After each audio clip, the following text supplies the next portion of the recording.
wondered how to exponentially grow your real estate portfolio? Well, today we dive into a topic that might just be the answer you're looking for.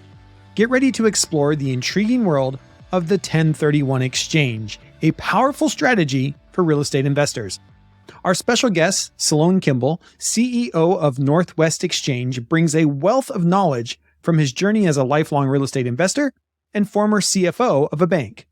In this episode, Sloan demystifies the concept of 1031 exchanges, discussing how they can significantly reduce capital gains taxes and supercharge your real estate portfolio growth.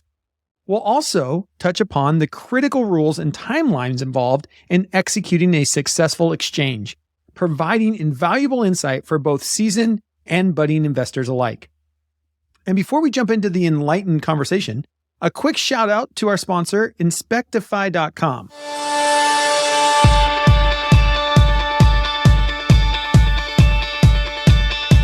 Welcome to a new era of property inspections brought to you by inspectify.com. Whether you are flipping a home or making a cash offer on your next property to grow your portfolio, inspectify.com ensures your property's potential is fully realized. Precision inspections informed by robust data adapts to your individual needs, setting a new standard in the inspection industry. Inspectify.com even provides a key intel on permits and appliances to future-proof your property. Spanning the nation, Inspectify.com's extensive network promises swift inspections within 48 hours. Visit Inspectify.com today for inspections that blend tradition with technology. Choose Inspectify.com when every detail counts. And that brings me to today's investor highlight, which is to continue to learn about all the ways you can leverage real estate to offset your taxes. Today, we dive into the world of 1031 exchanges. Named after the tax code, they allow investors to defer capital gains taxes on the exchange of like-kind properties. This strategy can lead to a substantial tax savings, making it a valuable tool for real estate portfolio growth. The 1031 exchange process is precise and requires adherence to specific rules and deadlines. For instance, you have 45 days from the sale of your property to identify potential replacement properties and 180 days to complete the purchase. Engaging with a 1031 exchange facilitator or qualified intermediary is essential for navigating the complexities of these transactions. Professionals like Sloan, who we chat with today, can provide critical guidance and ensure compliance with IRS regulations. Remember, real estate investing is a long-term game. While they may offer immediate tax benefits, understanding the implications on future property sales and estate planning is critical. Remember, every investment scenario is unique, so consult with experts like Sloan to tailor these strategies to your specific situation. All right, get ready for a full-packed episode of geeky real estate investment talk as Sloan and I dive into the world of the 1031 exchange. And with that, on with the show.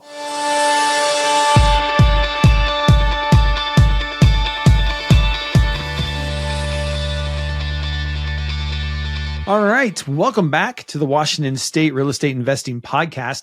I'm excited to be joined today by Sloan, who's a CEO of Northwest Exchange. Sloan, welcome to the podcast. Hey, well, glad to be here. Awesome. Well, let's get started by talking a little bit, telling the listeners a brief history about how you ended up being the CEO of the Northwest Exchange. Well, basically, I've been a lifelong real estate investor. Back in my past, I was a CFO for a bank, and I actually had Northwest Exchange was a friend of mine and a client of the bank's. Okay. And I was always fascinated by the business that he was running. After the crash of 2008, he was deciding he was going to get out of the business, and my brother, who is a CPA, and I decided we were going to buy it from him. Awesome. And now, how long has that been? When did you take it over then? Right, basically end of 2008, early 2009. Oh, nice. Excellent. Well, today we're going to be focusing all about 1031 exchanges, which is maybe one of the only things that I've yet to do. And I'm very excited about in my own real estate journey. I'm constantly trying to talk my wife into, you know what, we could 1031 exchange this property. So I'm excited to dig into this specific way to grow your real estate portfolio. But let's start by explaining to real estate investors who might not have heard of a 1031 exchange just exactly what it is and how does it support real estate investors. Okay. Well, I mean, I'd like to start kind of at a 10,000 foot level of it and maybe even just keep it there. A 1031 exchange is named after the tax code, which is a like kind exchange. And back in the day, you used to be able to exchange an airplane for an airplane or a boat for a boat or real estate for real estate. And one of the interesting things back then was that, well, even still, is that any real estate is like kind. Could be farmland, could be an apartment building, could be anything with a deed. So, I mean, it even could be water rights or mineral rights or anything like that. Any of that can be used, is considered like kind, which seems really strange because back in the day when you could do personal property, boats and cars had to be for boats and cars. But real estate was, if has a deed, it's real estate. Okay. And basically the idea is it's a way to avoid paying the capital gains tax that you would normally pay when you sell a piece of property. And those can be really substantial. Yeah. An example where if you bought a piece of property for $500,000 and you're selling it for $1 million, the capital gains taxes could be in the neighborhood of $200,000. And so it's a substantial hindrance to building your portfolio if you sell one and then buy another one and go ahead and pay the tax. So it's a way to sort of keep that money. I've heard the government people kind of refer to it as a long-term loan for your tax, long-term tax loan to the rich. Right. I mean, it really, and every year it seems like there's a threat that it's going to go away. I would agree. I swear every year there's a threat that they're going to do. And every year they don't, knock on wood, but it is an interesting way. Yeah. It was put in place back in the 30s. So, I mean, it's been around for a very long time. And probably even back then there was discussion about, we're going to get rid of this next year. This is going to go away. Nobody's going to be able to get through it. But the basics behind it is, and sort of the way you're able to avoid paying the capital gains is, you really never sell the property. Right. The idea basically is that, while the transaction, you still have total control. You find the seller, you find a buyer, or, you figure out what you're going to buy and then you buy, you're in control of all of it. But sort of in the background, what's happening is at closing, you give a facilitator like us, you give us your property and we sell it. Mm-hmm. We hold on to the proceeds until you find the other property that you want to buy. Then we buy it, and then we give you back the property. So from the IRS's perspective, you never really sold anything. You traded something, right? And that's how you're able to sort of get away without paying capital gains, is because you never really sold something. Yeah. And it's my understanding, and help me here because I'm trying to educate myself as well. It's my understanding that you have to go through an exchange, right? You have to have it structured in a very specific way. It's not like I personally can say, oh, well, I sold this, but I just turned around and 1031 exchange it. Like, there's a very specific process you have to go through in order to make this happen and not pay those capital gain taxes, correct? Yes, you have to use an exchange facilitator, right? You have to use a qualified intermediary. Okay. And exchange facilitators there are ways that other people can be qualified intermediaries in there that don't have to be a 1031 exchange, put themselves out for that business. But because it's not very hard. It's not a very complex deal. Yeah. But it's extraordinarily precise. Yeah. It has to be done right. Yeah. And it's all around making sure that you as the seller don't get ownership of the money. Right. Right. That's the big piece you've got to avoid is you don't get control of that money. Yeah. And the way that I think about it in my mind, and you can tell me if this is right or wrong, because again, I'm trying to educate myself on this, is basically once I put money into real estate, I just don't take it out.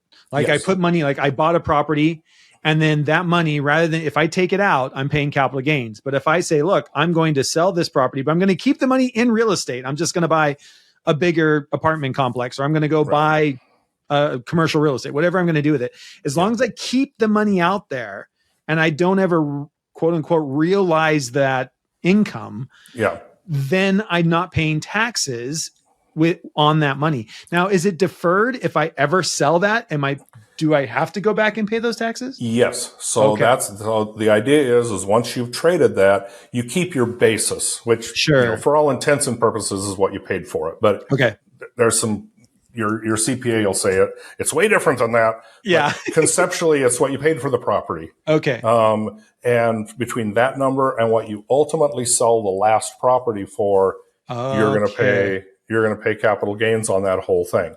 Okay. You can defer it forever and then ultimately not pay it if you still own that last piece of property when you pass away. Right. So you can not pay it. Yeah. But it means for a long time. But you're not going to get the benefit for that. Yeah, you're not going to get the benefit of it. Whoever's going on is going to get the benefit. Right. But, earlier you had said, once you put money into real estate, you kind of leave it there. I want to clarify a little bit of that because you do collect the rental income as you're going through your life, right? And so, it's certainly a way to build wealth. Right. Even through just cash flow.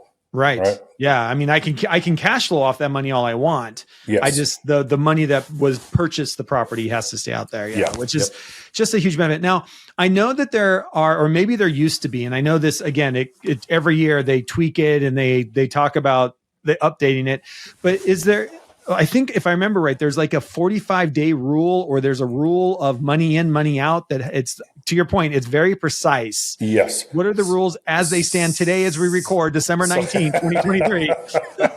Where do those stand? The big ones you got to keep in mind is you have, from the time that you close on the sale of the relinquished property, the one you're selling, until you've got 45 days to identify properties that you think you might buy. Okay. Now, you don't have to have a purchase and sale agreement on any of them. You don't have to have any agreement. Okay. You just say, there's these over here that I'm thinking of buying. You're also limited to 3 of them. Okay. If you just pull up the MLS listing and say, hey, I'll take these 3. It's everything off of the MLS. I could buy anything on this list. The IRS is not going to like that very much. Okay. If you name any more than 3, the rules get very complicated. But if you keep it to 3, good to know. You got 45 days to say, I might buy 1 or more of these 3. Okay. And then you have 180 days from the day that you closed on the sale of the first one. Okay.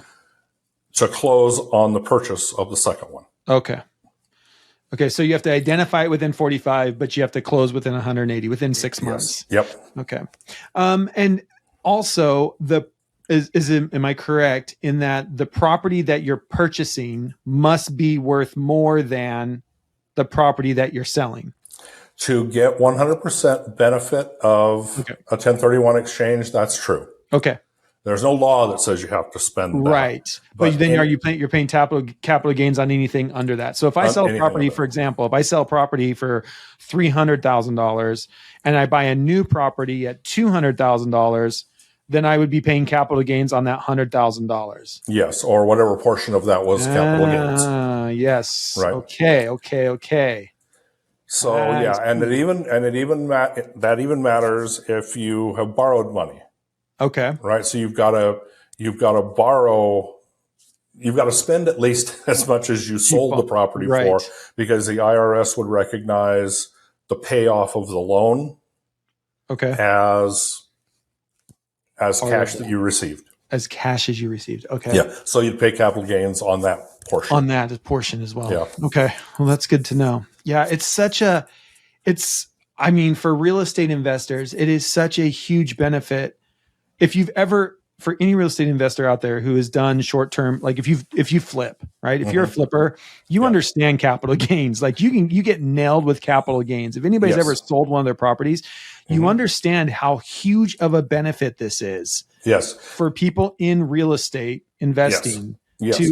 To defer those taxes. Yeah. One of the other rules is you have to own the property that you are selling for 2 years as investment property prior to doing the exchange. And you have to own the property that you bought afterwards for 2 years as investment property. Okay.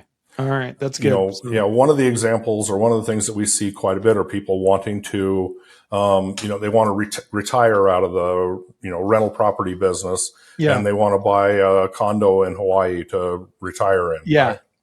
And, straight up, you can't do that because the second property is not investment property. It's going to be your primary residence. Right. Or even a vacation home, right? Home, yeah. If you keep it as investment property for 2 years, at the end of 2 years, you can move into it. Okay. So, if you are thinking about a structure that sort of looks like that and you want to retire, it just takes a little bit of planning. Yeah. Right. So and what determines it being an investment property? Do you just have to say you're not living in it? Because I'm thinking of this whole short-term rental thing, Airbnb thing that's really popular right now. Can I go and say I go to Wenatchee or I go to Leavenworth and say I'm going to buy 4 homes that are 3 of them, and I'm going to turn them into Airbnb investment properties. Is that okay? Yep, you can do that. Okay. But if you're staying, so there's a limit in the amount of time that you can stay in your property. And that limit is the maximum of 14 days or 1/2 of the time that you have it rented out at full market rent. Okay. Is that 14 days a calendar year or 14 days for the first 2 years? Per calendar year, per tax year. Yeah. Yeah. All right. So 2 weeks. I can go to 2 weeks in Leavenworth. That'd probably do me about right. Yep. Yeah. And, and if you rent it out at full market rent for 4 months, you can stay there for 4 months. There you go. Okay. And, it's the full market rent that gets kind of tricky though. Right. Right. I mean, what's the definition of full market rent? Yeah. And you're renting it to your son. Yeah. Right. Or somebody, and you're giving them a deal. None of that counts. Okay. Yeah. Yeah. It's kind of like when you go to the store and it's always on sale. What's the actual price? What's the actual price? Right. Yep. Yeah, same kind of thing. Great. Yeah. I like that. Well, how has the landscape around 1031 exchange evolved, over the years? Has it evolved a lot? I mean, we talked a little bit about every year that it seems like it's going to get it's threatened that it's going to go away. Yeah. Well, I mean, kind of looking back over the history of our business from 94 until 2008, it was rocking. There was all kinds of transactions happening. There was all kinds of people that had made a lot of money. There was a lot of exchanges that were happening. And in 2008, that pretty much screeched down to zero. And from 2008 until about 2015, it kind of was just slowly building back up. Yeah. But there wasn't much money in the 1031 exchange business because a big chunk of how we make money is we're holding on to your money from the time you sold the one till the time you buy the next one. Okay. And that's the bulk of where we make our money is holding on to your money. Okay. And so there wasn't a lot of money in the business for most of that time, from 2008 until 15, 16, 17, interest rates were zero. Yeah, right. And so what we saw was a lot of people getting out of the business. And what we've seen title companies, some of the bigger title companies, pick it up as a service because they needed somebody to do it. Okay. And they were having a hard time finding people to do exchanges. And so a lot of the big title companies have sort of an inside sort of captured 1031 service that they offer. Okay. And there's very few of us out there today that are kind of independent of the title company. And so that's the big change sort of in our industry over the time that our business has been around. Yeah. What's the benefit of going through a private exchange like you for 1031 versus going with a title company? So our big thing is we're local. Yeah. Right. And for us to be able to, I mean, if you've got, we market primarily to realtors and the few title companies that don't have, that don't have an internal. their 1031 exchange already. Yeah. The advantage that we have is that we can come and sit down at closing with your client if they're uncomfortable about it. We can answer the questions. We have a necktie you can get a hold of. Yeah. To go, what's going on? Yeah. We can move very quickly. If papers need to get delivered to the title company, I get my car, drive over there. Yeah. Right. I mean, we got offices right now. We got an office in Walla Walla that's run by my brother. Yeah. We got an office here in Vancouver, and I got an office in Portland. Okay. And so, any of those kind of major metros, we can be there immediately. Yeah. And the money stays local. We put it into a local bank. I'm a small bank guy. Right? Yeah. And so we keep the money local, and it allows the banks to be, to loan that money out locally. Yeah. Yeah. That's great. And I just, in my mind, I'm even just for my own, I'm just like, you know what? In my own mind, I would feel better and this is me personally, I would feel better. I feel like having title separate from my 1031 exchange money. I just, I feel like the more I can keep things separate, I just feel better about that. To your point too, it's also this local, it's also knowing somebody that you can reach out to. You're not dealing with, a title company who's, Lord knows how many deals they've got on the table and what they're trying to do at a time. Yep. So I kind of like that. Now they do a great service. I mean, what they do is important and fantastic. And I mean, even if they have their own 1031 exchange function, they're great companies. They do a good, responsible job. Our difference is they're gonna send that 1031 off to their headquarters to get it done somewhere. And your ability to get good answers from somebody that you can sit across the table with doesn't exist. Yeah. And back to our conversation of the 1031 is very specific. Like there are very specific guidelines and, dates that you have to hit that you're going to want to make sure you've got people in place to make sure, because you mess up one of those and next thing you know, you're paying all those capital gains. You'll be paying all those capital gains taxes, right? I mean, it either works or it doesn't. There's no gray area. Either you're in or you're out. Right. And, the whole thing about, it's got to be investment property for 2 more years. Yeah. Right. So I mean, you miss that or you blow that. I mean, the only way the IRS is going to find out about it is if they audit you. Right. But you get audited, they're going to find it. They're going to find, have you got full market rent? Have you stayed there too many days? Blah, blah, blah. Okay. Yeah. Good to know. What are some common misconceptions about a 1031 exchange that you encounter with clients? So part of what we've talked about, right, is really they're pretty simple. Yeah. The basics of them are pretty simple. They're just very precise. There's lots of little kind of gotchas all around that. And so, really what it is what things sort of make it complex? What are the things you can do but are pretty complicated? The first one is buying a vacation home, right? That you want to do a 1031 exchange into. Another one is if you want to do improvements to the property. You buy something and you say, hey, I sold my last place for $500,000. I'm buying another one for $400,000, but I got $100,000 worth of improvements I want to do. Right. We can do it, but it makes it much more complicated, much more complex. Okay. For lots of reasons that we won't get into. But one of the other ones is buying or selling part of this exchange from a family member. So you're, a family member owns a piece of property, right, or wants to buy yours, and you want it to be part of that. That can make it complicated. Finding the property that you want to purchase first. Right? You go, oh, I got a deal. I want to be able to buy this property over here, and then I want to sell this other one later. That one's called a reverse exchange. Yeah. Extraordinarily complex. Yeah. But it can be done. We advise people figure out a way to not do that. Not do it. Yeah. But it can be done, but it makes it complex. And so, I mean, that's part of the things is, for the most part, a 1031 exchange, if you do, one property that you're relinquishing, one property or two properties that you're buying, you're spending the same amount of money, the investment property, super easy, super simple, that kind of thing. It's all these other little things you might want to do that make it complicated. Yeah. If the money, and again, help me understand here. If I'm in residential real estate, can I only 1031 into residential real estate, or can I go buy farmland? You could go buy farmland. You could buy water rights. Okay. You can buy anything that has a deed. The only differentiator is international property versus domestic property. Okay. So you can buy, if you own something in Spokane, Washington, you could buy something in Florida. You could buy farmland in Florida from a rental property.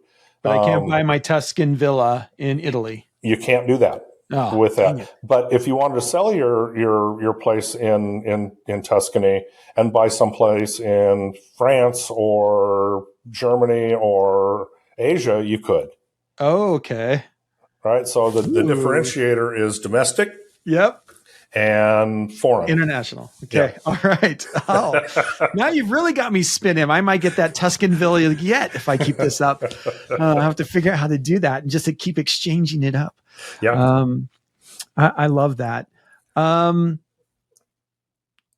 So how did you get into this 1031? Was it just this, they were looking to sell, you were in a place, we talked a little bit before we were recording, you actually started a bank. Yeah, started a bank. And the timing of like that bank being sold and then this coming up, this was just kind of the next journey for you? Yeah, kind of. Yeah. Yeah. Yeah. That was really kind of it. And yeah. Yeah.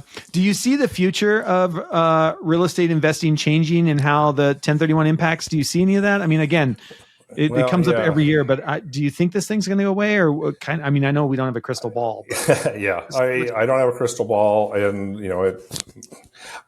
I don't think it's going to go away. I mean, I really believe they're kind of around. I certainly don't want to be saying, oh gosh, you got to do your 1031 this year because you might lose it next year. Yeah, right. Yeah. I don't think that's likely. It's possible, but it's not likely. Well, and I think where we are even still, and I mean, I'm here in Seattle, but even in the state of Washington, we're still in a housing shortage, and we're not the only place. And I know this is a federal thing, but I think as long as there is especially if there's a housing shortage, one of the ways you get people to build more houses is you make it easier for people to use money they already have in real estate to invest in more real estate, right? To 1031. And that's a good example. Can I 1031 into a new build? Yeah. Oh yeah. Okay. So if I have this would be something like, this would be, my wife and I bought a duplex and we want to build a duplex on the back of that property. So we could sell one of our other properties and 1031 into the building of a duplex? No. So not onto physical dirt that you already own. Okay. If it's physical dirt that you don't already own, you could build something new. Okay. Yes. So if I bought a blank lot. Yes. So if I said I'm selling my house for $500,000 and I bought this lot over here for $150,000 and I'm going to build a $450,000 duplex on top of it, I can 1031 exchange that. Yes. The trick is got to be done in 180 days. Got to be done in 100. Got to build that house in 6 months. Right. Whew. Okay. That's a tough one. But I like it. Like, I'm just trying to think through, I'm trying to figure out, okay, what are some options? All right. As an active real estate investor, what are options and how do I make sure that I kind of figure out how I can, and it's so great that there are people like you, Sloan, that are out here to support realtors, to come in and ask questions and just say, does this fit? Does this not fit? What do I need to consider? So I really appreciate that. Yeah. One of the things that we hadn't talked about yet is the title on the relinquished property has to be identical to the title on the new property. So if you and your wife own the property, you and your wife have to be the buyer. Okay. But or the other example that I've seen more often is you own a piece of property that you want to sell, but the new one you want to buy in your wife and you's name. Okay. When you do the exchange, we have to buy the new property in just your name. Okay. But the next day you can put her name on But the then you title. quit claim it the next day. Right. So Okay. That's good. Those That's are good all to doable. know. So does it work the same if the property's in an LLC? So if we have property in an LLC, the new property has to be in an LLC as well. Absolutely. Yes. Same LLC. And we've helped people, where you've got one partner in an LLC that wants to do a 1031 exchange and one that doesn't. It's another fairly easy process. What you do is you sell the property out of the LLC first to the two individuals as undivided interests. All right. And then the two undivided interests sell. The one person has, title to a 50% interest in the property. And they can 1031 exchange their part of it. I like that. Okay. See, I love this. This is all good geeky stuff. This is a great episode. This is the stuff, like, you have to know this stuff, right? If you're trying to leverage your properties and you're trying to figure out how do I get to that fourplex or that sixplex or, and especially right now, I mean, and just where my wife and I are, I mean, we've got some equity built up in some of these houses that we bought a couple of years ago. We fixed them up, the rates have got, equity is appreciated. And we're just trying to figure out how do we, there's multiple different ways to tap into that equity. Yes. And one of those ways to tap into that is through the idea of a 1031 exchange. Can we take a duplex and it's appreciated so much? Can we go buy a fourplex now? Yes, and now we've got 4 doors that are cash flowing versus 2 doors, and this, how do you think through what that means for us? Yeah. And that is the bulk of our clients. Yeah. Right. Is they're building this thing. Once you've built up equity. Yeah. Now, instead of having a piece of property that you've got 50% equity in, you leverage it up to something that you've got, 10% equity in. Right. 10 or 20% equity. And so we can do that. So I'm just like walking through my mind here. Let's say I sell this property for 500,000. I'm going to go buy this property for $1 million. I can use this 500,000 as a down payment and then take a loan out of that other 500,000. So my loan payment really hasn't changed. I just own more. You just own more property. Right. Yeah. I'm just thinking like, oh my gosh, how do we get to our goal faster? That's what I want. I just need to get to my goal faster. Right. That's awesome. What are some advice you have maybe to give to first-time investors, first-time investors who are starting here, their investing journey in 2023 or 2024 when this comes out? Any advice for just first-time real estate investors? First-time real estate investors, you got to build up equity before you're going to do a 1031 exchange. Yeah. But my advice for people who have been in the business and want to do their first 1031 exchange or are contemplating doing a 1031 exchange, talk to us early, get us involved early. And if you're a broker that's dealing with a client that's got, talk to us. There is ways to get these things structured. It's in an LLC, but we don't want, one partner wants them, one partner doesn't. How do we do this? Talk to us because we've been there, done that. Yeah. And, or it can't be done. Yeah. Right. Or it just doesn't work. Yeah. Right. We've been there, done that in most of these situations. We know how to get it through. Yeah. But there's certain hoops you have to jump through to make sure that it stays a 1031 exchange and doesn't become taxable. Yeah. Awesome. That's awesome. Well, Sloan, thank you so much for spending time with us today. I will just keep peppering you with questions of what if questions in my mind, but I appreciate you taking time to talk to us. If people want to learn more about you, if they want to reach out to you, Sloan, what's the best way for people to reach out and contact you? Probably the easiest way is nwexchange.com. All right. And just check out our website, and we got all our contact information and everything there. That's the best way to get a hold of us. Awesome. And we will make sure that there is a link to the northwestexchange.com in the show notes, so people can just click on the show notes wherever you're listening to this podcast. There will be a link there for you. One click over to Sloan, and you can learn more about Northwest Exchange and get his contact emails and give him a call or jump on a video call real quick and just start asking questions. So it's great to have somebody, when you have somebody that's really focused on just one thing and just knows it, it's so good to get those answers. Well, I appreciate it. And like I said, Call me. I love talking about this stuff. Yeah. It gets all geeky. It does get geeky. I love it. Well, thank you so much for being part of the podcast. Jeff, thank you.